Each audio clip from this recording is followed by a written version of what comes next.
You've been lied to, not by some shadowy elite in a smoky room, but by that dude on Instagram with 6 phones, 3 Lambos, and 0 sleep. He told you hustle is holy.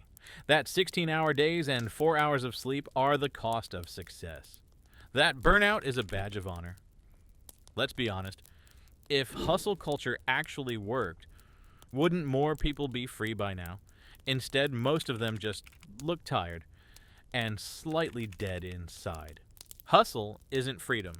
It's a hamster wheel with better PR. They tell you you're building something, a legacy, a future, a brand, but you're not.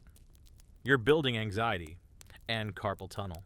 You're not becoming a boss. You're just answering Slack messages at 1 a.m., apologizing for taking too long to reply on a Saturday. That's not ambition. That's addiction to work, to validation, to the illusion that being busy makes you important. You call it the grind, but someone else is collecting the profits. Because the grind isn't freedom. It's unpaid overtime dressed in Gary Vee quotes. Busy doesn't mean productive. Let's break it down. You work 80 hours a week? Cool.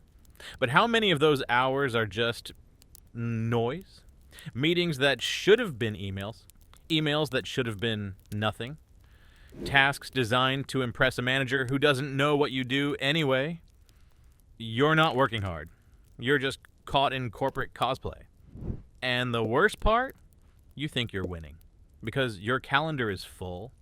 Because your to-do list is 3 pages long.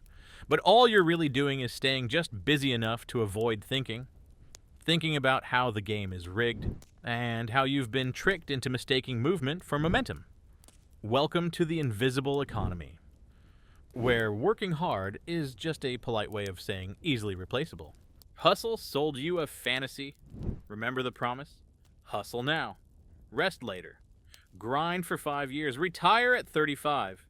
Except no one tells you what happens when later never comes. Or when you hit 35 and you're still glued to your laptop, only now with worse posture and a therapist. They told you hustle would buy you freedom, but it didn't. It bought you a full calendar, a fried nervous system, and an espresso habit that's technically a dependency. The truth? People who actually win don't hustle. They delegate, they automate, they invest, and yeah, they sleep 8 hours, while you're pulling all-nighters to chase a dream they sold you for free on YouTube. The biggest scam? The idea that rest is laziness. Try going 3 nights without proper sleep.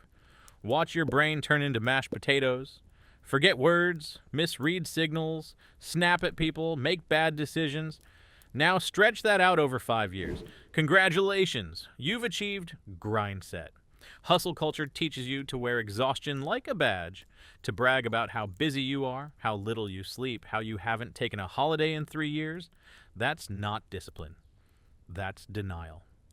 And eventually, your body will collect the debt your ego kept ignoring. Rest isn't laziness, it's strategy. It's how you stay sharp, not soft. It's how you survive the long game, instead of dying halfway through the first half.